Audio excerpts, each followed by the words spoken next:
welcome to Early Childhood Ireland's podcast, which features interviews and discussions on all issues relating to high quality in the early years and school age sector. In our episodes, we have a range of speakers who are leaders in the areas that matter to Early Childhood Ireland members. This series of the podcast is proudly supported by Arachas Insurance, which offers a comprehensive range of cover at discounted premiums for both business and personal insurance products. So pop over and visit www.arachas.ie for more information. So in this series of the podcast, we're looking at communicating. We're familiar with the Radio Emilia term of the 100 languages of children. So in the current episodes, we're looking at some of the ways in which children communicate.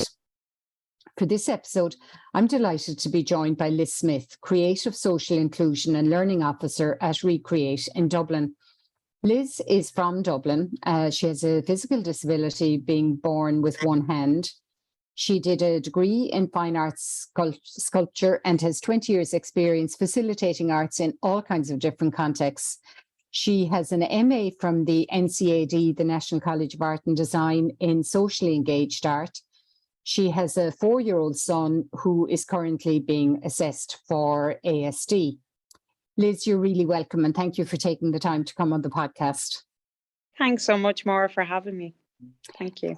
So I suppose I'd like to explore your thoughts on how creativity in its broad terms, visual arts, creative reuse being from Recreate, how these avenues and various media support children to communicate, how what you do with Recreate in creativity and visual arts supports communication and that concept of the 100 languages.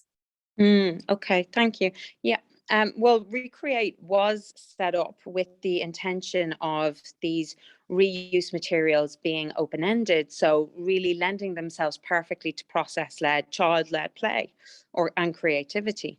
And so they're great in loads of ways. They're great because they're economical, they're ecological, and so they tick many boxes, and they are very very open-ended.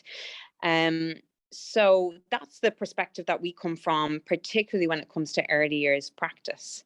And I suppose we try to support our members and the wider early years practices nationally to support them in process-led play, because though we talk about it a lot, and of course it's part of the Ashter curriculum or the Ashter approach, but I think often it's harder to do in reality than we think.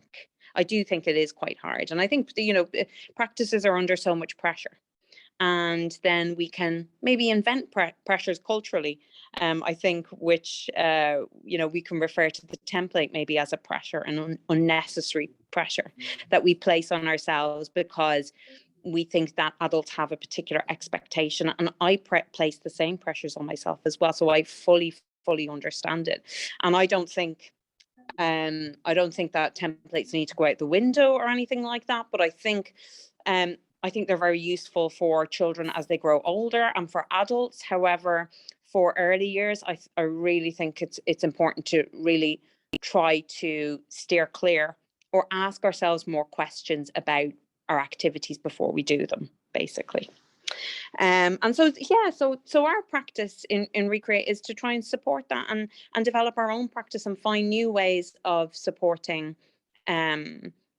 practitioners and children to be more confident, because that's what I think it basically the nucleus or the importance of process-led activities is choice.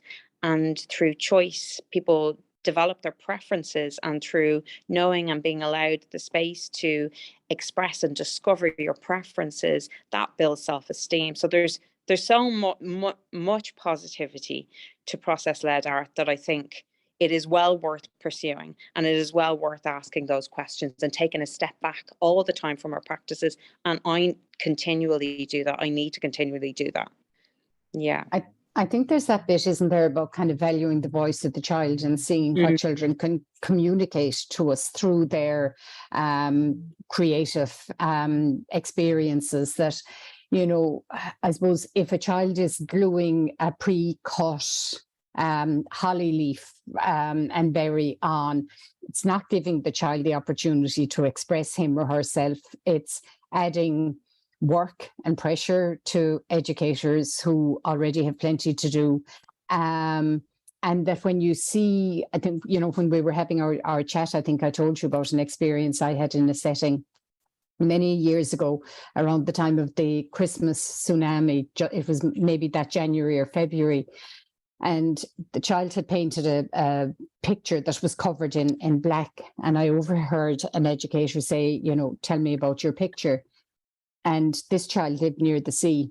And she said, it's the dirty wave taking away all the people, which was a very profound way of the child expressing her knowledge, what she had heard about the tsunami. And, you know, it gave her the opportunity to kind of say, I've heard this, I'm not sure what impact this will have. I live near the sea, I go to the beach very often. Could this be something that will happen to me? Whereas if that child had a colouring in sheet or had was just gluing pre-cut things, she wouldn't have had that same opportunity to express what was in her head. So I think when you say take a step back, that's the really important bit about, you know, why do we encourage creativity? Why do we value it? And what opportunities is it giving a child? Well, there you go. You've said it, and that's a brilliant example. You've said voice, and that whole thing of figuring out it being a way, sort of, you could call it a therapy, but a language as well, to figure out things, to express her concern, her worry about that wave. And as you said, she wouldn't have had that opportunity at all. Sure, you know, it's not a typical thing, a subject matter, I don't imagine, in a lot of schools, or certainly in EY early year settings. Like, we probably wouldn't be talking about tsunamis. So the opportunity isn't there. But with that space and that freedom to express, she had that opportunity, and it's really important, isn't it? Yeah. And it's the kind of thing that you mightn't always, you know, as adults, we know that very often these things happen in other places because we have the experience and knowledge that we've built up over time. But to a child, if they see this happening at a beach and they live near a beach, just as an example, there are all kinds of others. We don't have that window into what the child is thinking if without that opportunity to express themselves in other languages. Yeah. So thinking then about, you know, what does creativity mean to you? What does it bring to your life? What, you know, why do you think it's important as a way that we work with children? Like, you know, I might talk about it twofold slightly, but I mean, even drawing on my own experience of why at such a young age I developed, like, I remember from 4, you know, developing an interest. Now, the interest might have been the reaction of my mother saying, "Oh, you're very good at art." That's a technical thing, right? So, but oftentimes, you know, that can happen, but that's not the important bit. The important bit is it was a vocabulary, it was a language that I could use to express myself.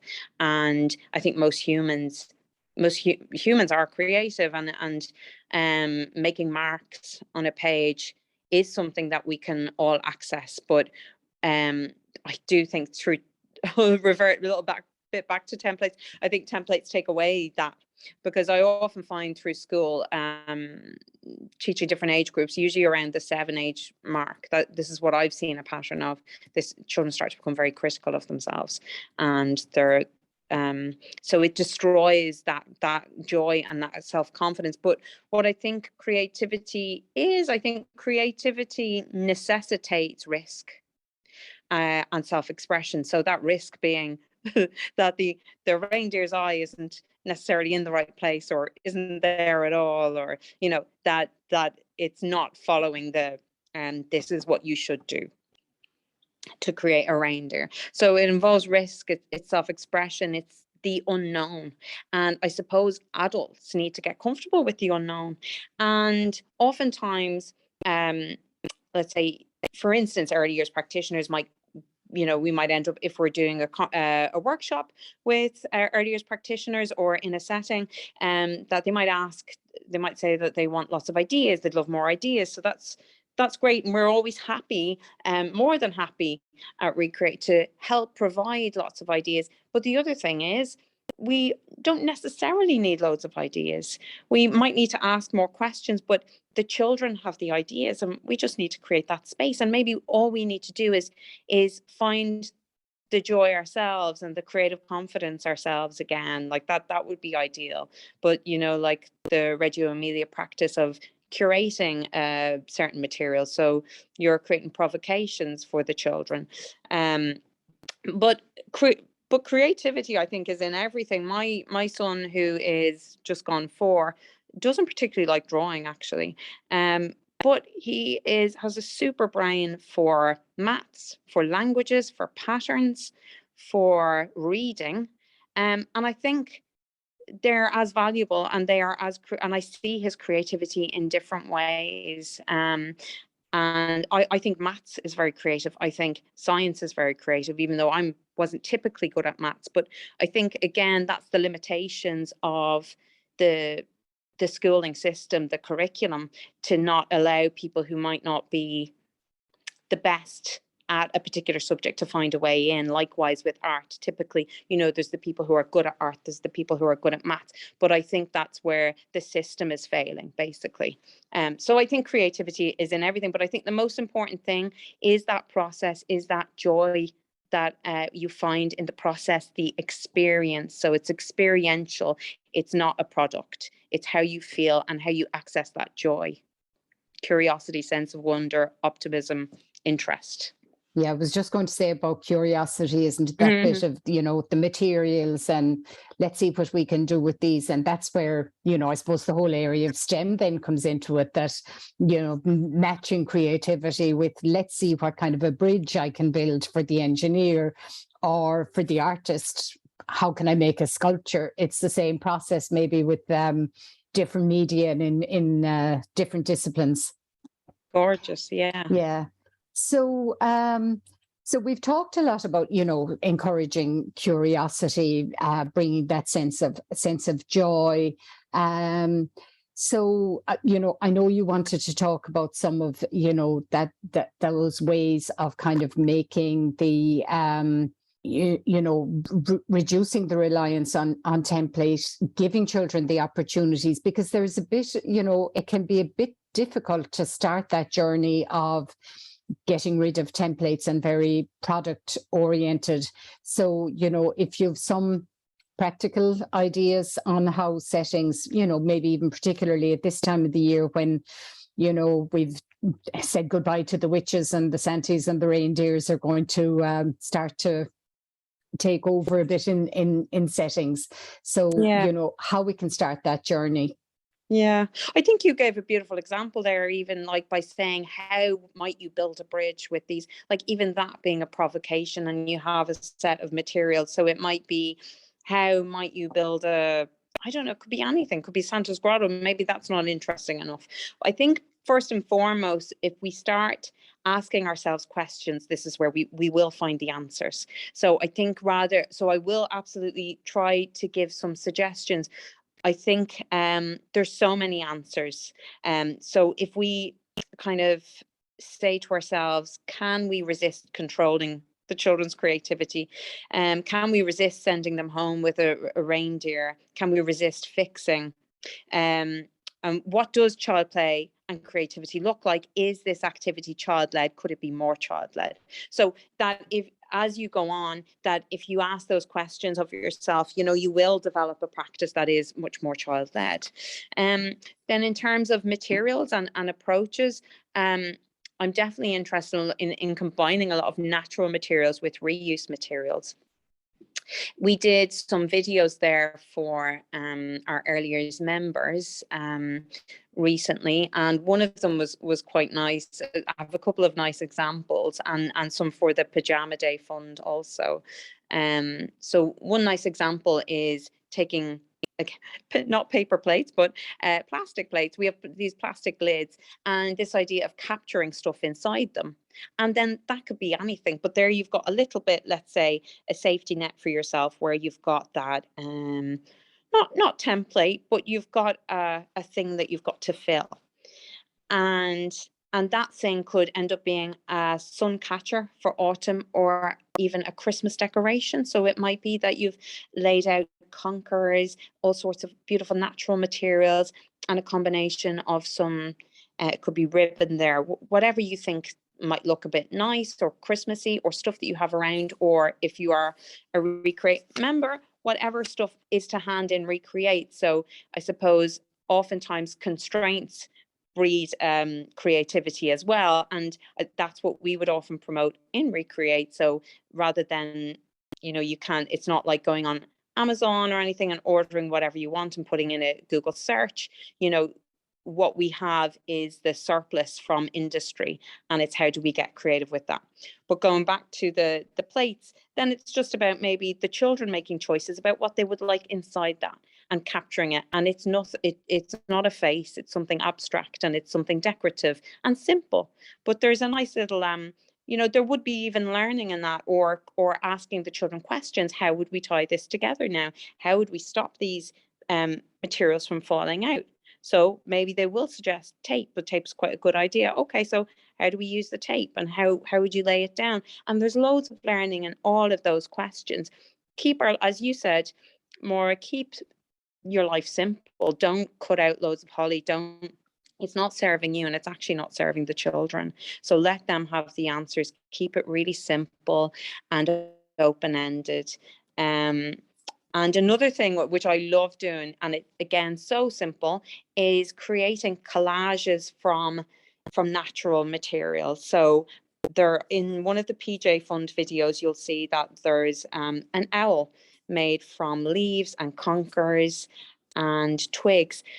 So even that, so that ends up looking like something. So that could be, that doesn't even need to be a starting point. Your provocation could be, could you make a creature? Could you make a if you want to stick to the Christmas theme? But it's not necessary that we always have to be thematic either.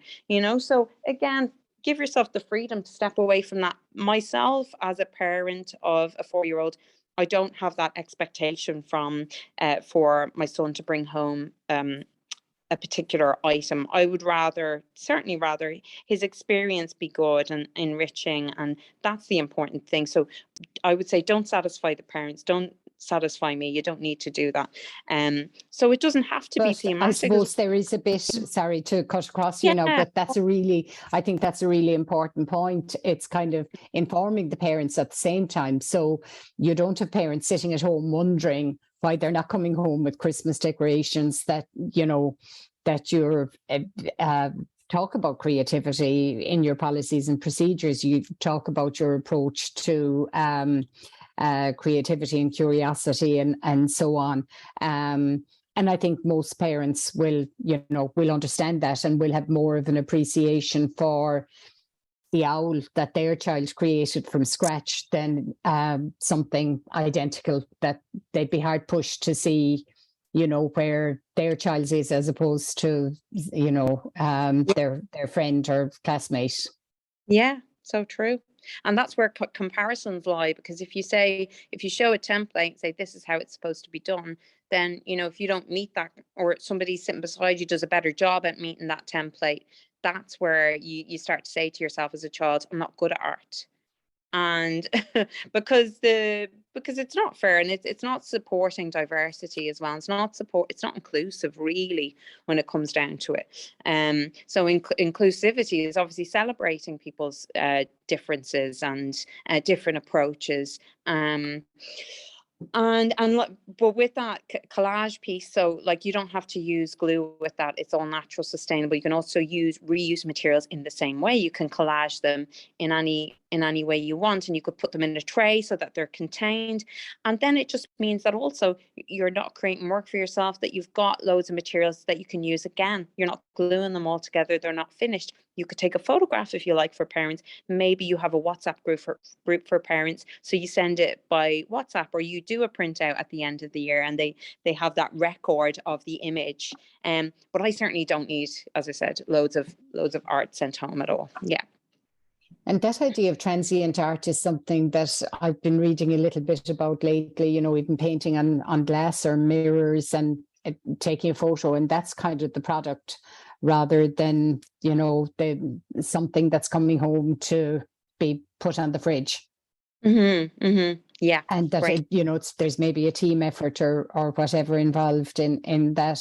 So Liz, in the area of inclusion, how do you think creativity and art can support inclusion in early year settings and school age? And school age as well. Yeah. I think so I think, again, just going back to, I know I'm saying a lot, process-led art, again, it lends itself beautifully to inclusion, because there is no comparison. Whatever you produce is what you produce. And, for instance, for me, having one hand, as a child, then we're working with process-led, you do things in your own way. There's not a particular way to do something or to make something. It's extremely democratic. And then it's so important for children who are nonverbal or who have different disabilities, that whatever it is, that there is room for them to do it in the way that works for them, to create in a way that works for them. Like, my son isn't nonverbal, but his communication is different to other children's, to neurotypical children's way of communicating. So really, process-led completely embraces all abilities. I think you also mentioned when we were chatting beforehand about, helping children to even gather and assemble the materials in advance, if that's possible. I think you said that, didn't you? Yeah, I think basically I'm trying to suggest ways that take all of the work and the worry out of the hands of the practitioner. That from the very scratch, from the very first, the whole point of, as well, workshops, is that the children are doing the work, essentially. So, but it is more empowering if they're even choosing from the very start, and whether that's on the nature trail, and you would of course be doing that. But thinking about every step of the way, where is the work and where can I deflect the work, and it will be enjoyable for the children. It will be more empowering for them. You talked as well about kind of having light boxes and so on, then, so that maybe when you come in with the leaves or the conkers or the holly leaves or whatever, that may be in the garden of the creche or preschool, or a bit further afield, if you're able to go further, using media like light and sound to help the children in their curiosity. Do you want to tell us a bit more about that? I thought that sounded lovely when we were chatting. Yeah, gorgeous. Yeah, so again, as part of our offering to early years members for Recreate, we created some videos, and one of those was how to make a very cheap, very economical light box, because they're very expensive. We have a huge one, which I think was donated to us years ago, so we're very lucky to have such a big one here in Recreate, but they're expensive. So most settings, I don't imagine, can fork out for them. So in a very simple way, we have these pizza boxes. Obviously, the stuff that we get into the warehouse is clean, so it's never been used. It's just end of line supplies. But you could use like a clean one that you get at home, or ask a local takeaway to give you one.